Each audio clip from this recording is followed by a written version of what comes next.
Huawei's sub-brand Honor impressed late last year with the Honor 6. Its larger sibling, the Honor 6 Plus, packs in better internals, a larger battery and an intriguing dual-camera setup. So how does it fare? Well, let's find out. But before we do, if this is your first time here or in case you just can't remember, my name's Ash, this is C4E Tech and you're watching my full review of the Honor 6 Plus. Let's get started.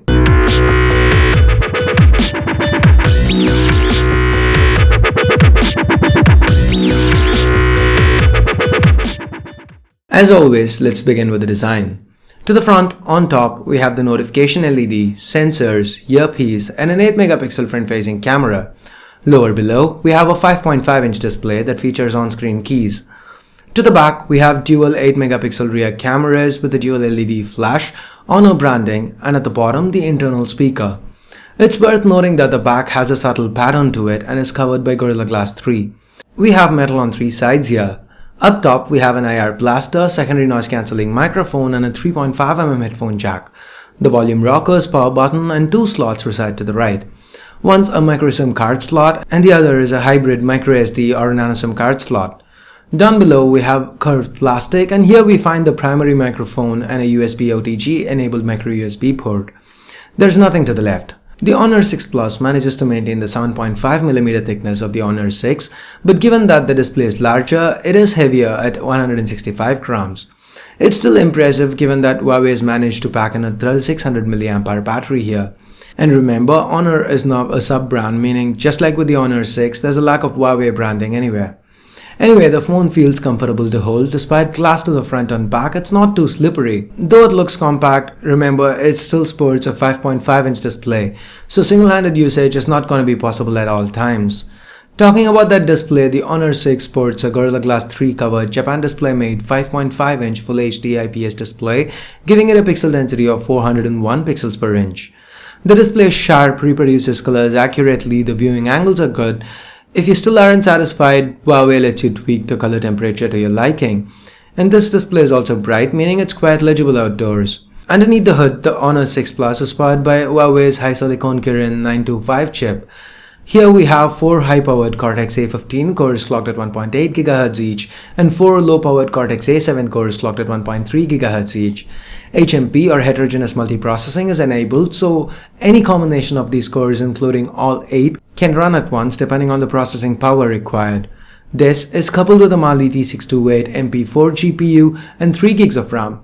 Just like with the Honor 6, the CPU performance is really good, but the Mali T628 MP4 GPU just cannot hold its own against Adreno 330 on devices with Snapdragon 801 inside. And like I said in my review of the Honor 6, the fact that the Mali T628 MP4 is not as good as an Adreno 330 doesn't make it a bad GPU. It will run just about any game you throw at it. There might be an occasional frame drop or a little lag when you run the most intensive of titles at the highest settings, but it's still a pretty solid performer for the most part. Anyway, the audio output via the internal speaker is still average. While there is no distortion, the audio feels flat and the levels are just okay. I don't have any issues with call quality or audio via the earphones though. Now, the Honor 6 Plus has 32 GB of internal storage and the one sold in India also has support for NFC. Just wanted to clear that up since I've read a few reviews that claim NFC is not available. Now, moving on, all this is powered by a 3600 mAh non-user replaceable battery and the battery life is quite good. On a looping video playback test, the Honor 6 Plus lasted over 10 hours before running out of juice. With moderate to heavy usage, it managed to get me through a day on a single charge. On each of the 7 days, I used this as my primary phone. I also used this as my secondary device for about 3 days. Huawei has even thrown in a few battery tweaking options, including an extreme power saving mode similar to implementations from other manufacturers if you just want to get more out of this battery. Next up, let's get to one of the USPs of the Honor 6 Plus, that dual camera. What can it do? Well, it's similar to the dual camera setup that we've seen with the HTC One M8. The second 8 megapixel camera basically functions as a depth sensor. Huawei calls this wide aperture mode, and while yes, it does provide the bokeh effects quite well, there are two issues. Number one, the bokeh effect at the widest setting, say f by 0.95, seems very artificial. This is a minor gripe, but the next one isn't. Number two, wider aperture implies more light being let in, and that isn't the case here. Yes, the bokeh effects are there, but it doesn't really improve. It isn't really helpful under low light settings. I do feel that Huawei should have called this something else.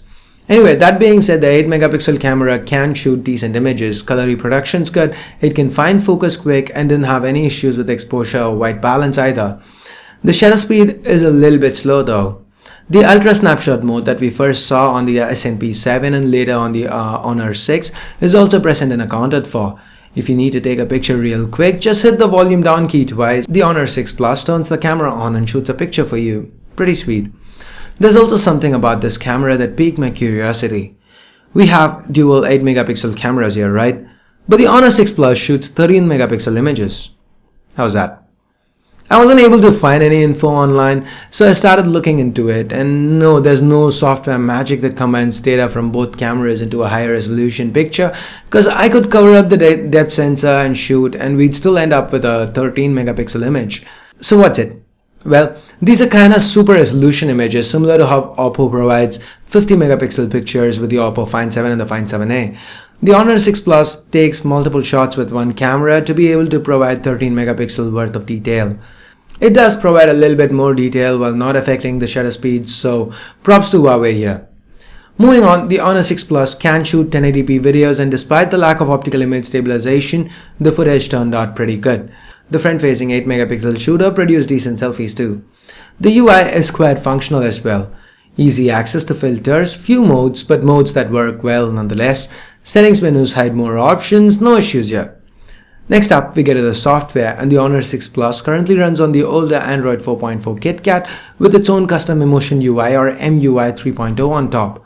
The UI is flat, it has a lot of smooth transitions, and just like most custom UIs coming out of China, there's no app drawer here. All your apps go right onto your home screen. But then again, the home screen is pretty customizable. You can choose the grid size, transitions, and so on. You even get a themes manager with a bunch of themes available. I do like the Lollipop-esque on-screen keys. You can even change the layout and add an option to hide the keys if you want the extra screen real estate. If you wanted to, you could even hide the keys and never use them again. Instead, the suspend button provides the same keys and a few extra options as well. There was one thing about MUI 3.0 that irked me a lot. You just can't get to the settings menu from the notification shade. This is a minor issue and it might not bother you as much as it bothered me, but for me, it just drove me insane. Huawei, if you're watching, please add that damn button. It's just one little icon, how hard can it be? Anyway, overall, the UI is fluid at most times and Huawei seems to have done a good job here. Because even the very few occasional stutters that I faced with the Honor 6 have not been ironed out. It's all buttery smooth, no lag, apps open up quick and everything's smooth and stable. With that, we get to the price, and the Honor 6 Plus is currently priced at 26,500 rupees or $420 US. Internationally, there's even a 16 gig variant that's about $50 cheaper. This is an interesting price. When you look at it off the bat, it seems steep given the competition. But look deeper and you can see that the Honor 6 Plus does offer good value. How? Now, if I were to say Mi 4 or OnePlus One, you're gonna immediately associate them with sub 20,000 rupee prices. But those aren't the variants that the Honor 6 Plus is competing with. It's competing with the 64 gig variants of the Mi 4 and the OnePlus One, and both of those are priced at 22,000 rupees. Now yes, the Honor 6 Plus is priced 4,500 rupees higher, agreed, but for that price you get 4G dual SIM microSD functionality and a larger battery. Now, I'm not saying that you should choose the Honor 6 Plus over either of these phones. I'm just pointing out that it isn't as overpriced as you might feel it is. Because when I first saw the press release for the Honor 6 Plus, I felt it was overpriced. But then again, after some time when I thought about it a little more, I realized it wasn't. So that's just my 2 cents, guys. Should you get it? Well, if 4G and dual SIM or microSD are important to you, then the Honor 6 Plus is a phone I wouldn't mind recommending. If not, then yes, there are cheaper alternatives that would provide you better value for your money. So I guess that's it. These are my thoughts on the Honor 6 Plus. Do you agree? If not, what do you not agree with? Let me know your thoughts in the comments below. So hope you liked the video, hope you found it useful. If you did, please do give this video a thumbs up, vote it down if you didn't. If you have any constructive criticism, do let me know in the comments below. Feedback's always welcome, and please subscribe if you haven't already. If you do want to help the channel out, please consider changing your Flipkart or Amazon links to ones with our affiliate code. The links can be found in the description under where to buy. So that's it for now. Thanks a lot for watching. Till next time, this is Ashia from C4E Tech signing off. You guys have a great day. Bye bye now.